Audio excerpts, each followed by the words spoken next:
آج global care foundation کے اس programme میں موجود تمام شہر کے معززین جو اپنی روح کی آواز پر یہاں پہ آج آ سکے. آج ورکنگ ڈے ہے اور اس میں بہت سارے لوگوں کی مصروفیات ہوتی ہیں، اس کے باوجود ہم یہاں جمع ہوئے ہیں.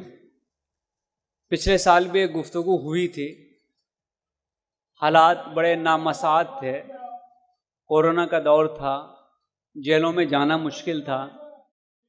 اور میں آپ کو یہ بتانا چاہوں گا کہ باقی چیزیں تو چھوڑ دیجئے، جیل کے اندر وزیٹیشن کے لیے ہم کو قریب 1 سال کوشش کرنی پڑی. اس پرمیشن کو لانے کے لیے 3 سے 4 بار مجھے فون کرنا پڑا.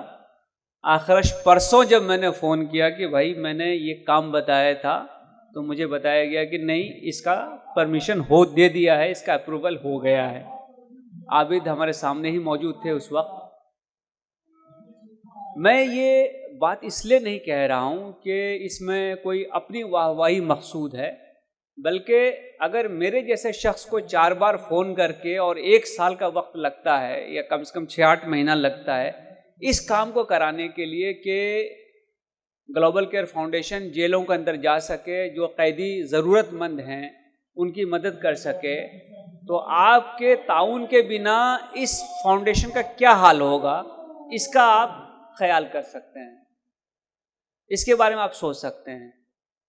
تو تنہا کوئی شخص کچھ نہیں کر سکتا، لیکن سب ملیں گے ساتھ میں، ہم سب ساتھ میں آئیں گے، ایک پلیٹ فارم پہ آئیں گے تو بہت کچھ ہو سکتا ہے. جو جہاں جس جگہ ہے جو کام کر سکتا ہے اس کو اسی جگہ وہ تعاون کا کام کرنا چاہیے. ہم اپنے لیے بہت کچھ کرتے ہیں، بنیادی طور سے ہم اپنے لیے ہی جیتے ہیں یا اپنے خاندان کے لیے جیتے ہیں.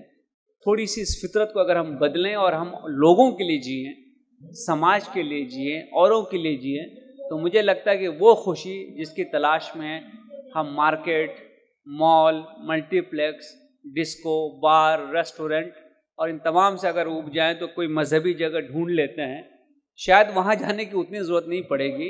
جب ہم کسی انسان کے چہرے پہ مسکراہٹ لے کے آ گئے تو شاید ہم کو محسوس ہوگا کہ یہ خوشی تو بہت قریب تھی، یہ تو بہت آسان تھا کرنا. ابھی آپ نے ایک بچے کا انٹرویو دیکھا جو جیل سے ریلیز کیا گیا ہے. ان کی آنکھوں کو دیکھیے، اس کے گھر والوں کی بات سنیے. ہم اس ذلت کا، اس کم نصیبی کا، اس بدبختی کا اندازہ ہی نہیں کر سکتے جو ہمارا کوئی آدمی اگر جیل چلا جائے تو وہ محسوس کرتا ہے. دوستو، بے یار و مددگار آدمی کیسا ہوتا ہے، بازو کیسے کٹ جاتے ہیں، ہاتھ پیر کیسے شل ہو جاتے ہیں، ایسا اس شخص کا حال ہوتا ہے. یہ نہیں کہ اس کو کوئی کالا پانی بھیج دیا گیا ہے یا سیلولر جیل انڈمان چلا گیا ہے. وہ اسی ممبئی شہر میں یا اس کے اطراف میں کسی جیل میں موجود ہے، لیکن اس کی دنیا الگ ہو جاتی ہے. اس کی دنیا وہ ہو جاتی ہے جہاں صرف دیواریں ہی دیواریں ہیں، جہاں اس کا مستقبل کچھ نہیں ہے، اس کے سارے امیدیں ختم ہو جاتی ہیں. بس ایک ہی آس رہتی ہے کہ شاید میں زندہ رہتے رہتے اس 4 دیواری سے باہر نکل سکوں گا یا نہیں. اس کے لیے وہ کوشش کرتا ہے. اور کتنے بد نصیب ایسے ہیں جو اتنا بھی نہیں کر پاتے کہ وہ ڈیزرونگ لوگ ہیں، ان کا آفنس بھی بہت بڑا نہیں ہے، وہ باہر نکل سکتے ہیں. وکیل نہیں ملتا ہے، بیل کی قیمت نہیں ملتی ہے، 10-15 ہزار روپے نہیں ہوتے ہیں، ڈاکومنٹس نہیں ہوتے ہیں، کوئی پلیڈ کرنے والا نہیں ہوتا ہے، اور اس وجہ سے وہ جیلوں میں پڑے رہتے ہیں. یہ تو بھلا ہو کورونا کا کہ جس کی وجہ سے جیلوں سے لوگ نکالے گئے، چھوڑ دیے گئے، لیکن اب کورونا ختم ہو رہا ہے، واپس شاید وہی صورت پیدا ہو جائے گی جو اس کے پہلے تھے. اور آپ اس بات کو جان لیجئے کہ سماج میں جب کوئی قوم پستی میں جاتی ہے تو سب سے پہلے اس کا کردار جو ہے وہ منفی ہوتا ہے، وہ نیچے جاتا ہے، وہ خراب ہوتا ہے. مجھے اس ملت کے حوالے سے زیادہ کچھ کہنے کی ضرورت نہیں ہے. اسٹیٹسٹکس عابد نے آپ کے سامنے پیش کیے. 35% لوگ جو جیلوں میں بند ہیں وہ آپ کی برادری کے ہیں، وہ آپ کی ملت کے ہیں. میں کسی گنہگار کی سفارش نہیں کرتا ہوں، لیکن میں یہ بھی جانتا ہوں کہ بہت سارے لوگ اس وجہ سے بھی اریسٹ ہو جاتے ہیں کہ وہ اپنی بات رکھ نہیں پاتے، وہ اپنا کیس پریزنٹ نہیں کر پاتے. कोर्ट में उसके बारे में गुफ्तगू करने वाला कोई अच्छा वकील नहीं होता है और उस वजह से वो जेलों में बंद रहते हैं। कोई क्राइम करना, उसमें सस्पेक्ट हो जाना, ये बहुत बार जब जो वाकई क्रिमिनल होता है उसके डीड की वजह से, उसके काम की वजह से होता है, और बहुत बार वो शक की बिना पे होता है। मुझे लगता है कि इसने किया होगा, ये मुझे लगना जो है ना, ये अपने आप में कभी कभी सफिशिएंट रीज़न हो जाता है किसी शख्स के अरेस्ट होने का। और जब वो अरेस्ट हो जाता है तो समाज उसको मुजरिम समझ लेती है, ये बदकिस्मती है, और लगता है कि इसी ने सब कुछ किया है, और वो चाह कर भी उसको रेजिस्ट नहीं कर पाता है। हम में से कितने लोग हैं जो कोर्ट में अपनी बात खुद रख सकते हैं? शायद 1%, 2% भी नहीं। हम अपनी बात रख ही नहीं सकते, ना हौसला है, ना हिम्मत है, ना इतना कानून हम जानते हैं, ना चीज़ों को उतना समझते हैं, और हम सरेंडर हो जाते हैं। और ये सरेंडर होना ये पहली डिफीट नहीं है, ये एक ज़िंदगी में नेगेटिविटी के सिलसिले को शुरू करता है। उसके बाद इंसान मायूस होने लगता है और फिर वो उस राह पे चल बैठता है जिसमें कि बहुत ज़्यादा अट्रैक्शन है, लेकिन वो गलत रास्ता होता है। तो ऐसे लोगों को रोकना, इन्हें समाज में वापस लाना। अभी मैं डी एडिक्शन सेंटर जो इनका है उसको देखने के लिए गया था। ये डोंगरी में जो चिल्ड्रन होम है उसके अंदर ये खुला हुआ है। डी एडिक्शन किसका करना होता है? बच्चे हैं, टीनेजर्स हैं। डोंगरी में यूं भी बच्चे ही हैं। आप जाके देखें कि छोटे छोटे बच्चे एडिक्ट होते जा रहे हैं, चाकू मार देते हैं, चोरी कर लेते हैं, कभी कभी तो मर्डर भी कर देते हैं। ऐसी ऐसी चीज़ें हो जाती हैं। तो समाज में एक ऐसा तबका है जो रास्ता भूल जाता है, रास्ता भटक जाता है। उसको सुधारने की ज़रूरत है, उसको वापस मेन स्ट्रीम में लाने की ज़रूरत है, उसकी स्किल कुछ करने की ज़रूरत है, उसको अपग्रेड करने की ज़रूरत है। और ऐसे लोगों की मदद के लिए अगर हम नहीं खड़े होंगे तो हम फिर किस वक्त खड़े होंगे? याद रखिए कि जब लोगों को मदद की ज़रूरत होती है और हम कैपेबल रहते हुए भी उसके लिए खड़े नहीं होते, तो हम बुनियादी तौर से किसी के लिए खड़े नहीं होते, हम किसी के नहीं होते, हम सिर्फ अपने लिए जीने वाले होते हैं।